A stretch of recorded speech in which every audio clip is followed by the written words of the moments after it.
Assalamualaikum warahmatullahi wabarakatuh. Selamat datang di video pembelajaran PKBM Khatulistiwa.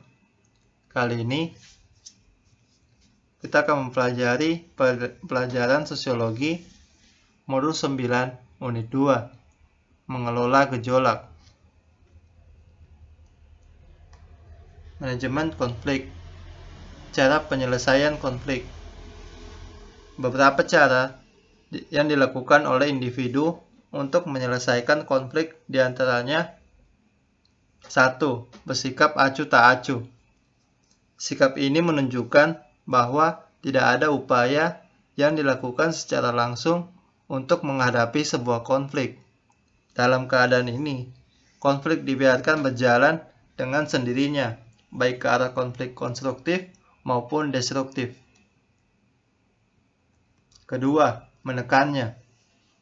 Menekan konflik dapat bermanfaat untuk menyusutkan dampak negatif dari konflik. Menekan konflik hanyalah pemecahan semu yang suatu saat akan muncul kembali, karena cara tersebut tidak mengatasi maupun menghilangkan faktor penyebab konflik. Ketiga, menyelesaikannya. Penyelesaian konflik dengan cara ini hanya mungkin dilakukan apabila latar belakang konflik dihilangkan. Gaya manajemen konflik.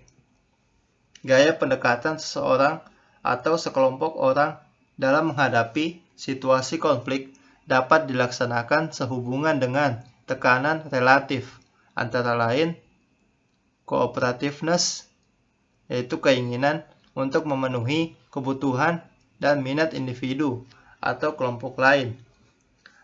Assertiveness, yaitu kegiatan untuk memenuhi kebutuhan dan minat individu atau kelompoknya sendiri.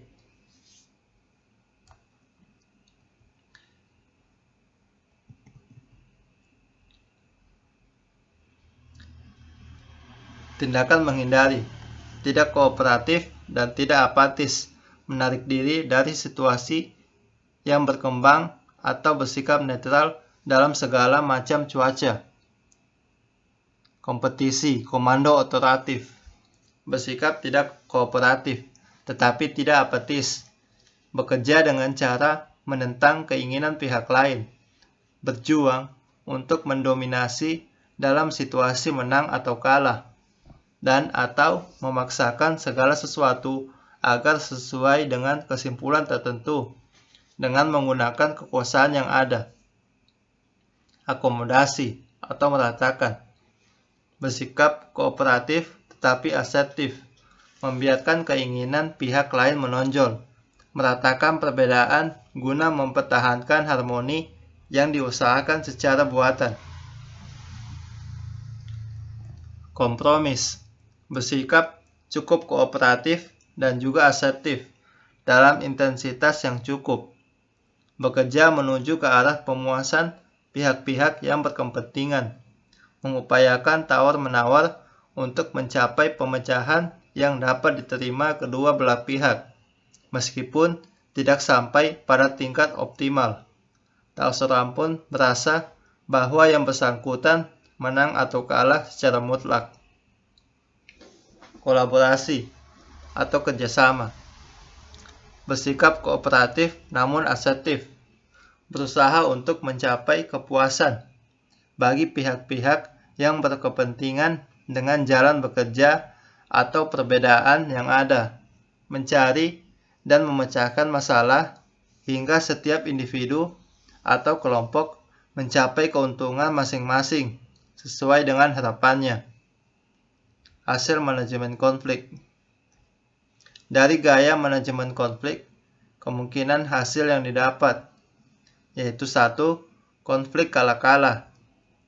Konflik kala-kala terjadi apabila tak seorang pun di antara pihak yang terlibat mencapai tujuan yang sebenarnya. Hasil kala-kala biasanya akan terjadi apabila konflik dikelola dengan sikap menghindari, akomodasi, meratakan, dan atau kompromis. Konflik menang kalah. Pada konflik menang kalah, salah satu pihak mencapai apa yang diinginkannya dengan mengorbankan keinginan pihak lain. Hasil konflik ini diperoleh dengan persaingan atau komando otoritatif. Konflik menang-menang. Konflik menang-menang dilaksanakan dengan jalan menguntungkan semua pihak yang terlibat dalam konflik yang terjadi. Hasil konflik ini diperoleh dengan cara kolaborasi. Semua persoalan yang relevan diperbincangkan dan dibahas secara terbuka. Batu uji akhir untuk menilai sesuatu pemecahan menang-menang adalah apakah pihak yang turut berpartisipasi di dalam konflik tersebut bersedia bercakap-cakap satu sama lain, sampai pada makan bersama pada satu meja. Akan tetapi, selalu ada konflik yang tidak dapat diselesaikan dengan berkolaborasi, maka perlu dipergunakan prinsip minus maklum, yaitu keputusan terbaik di antara yang lain.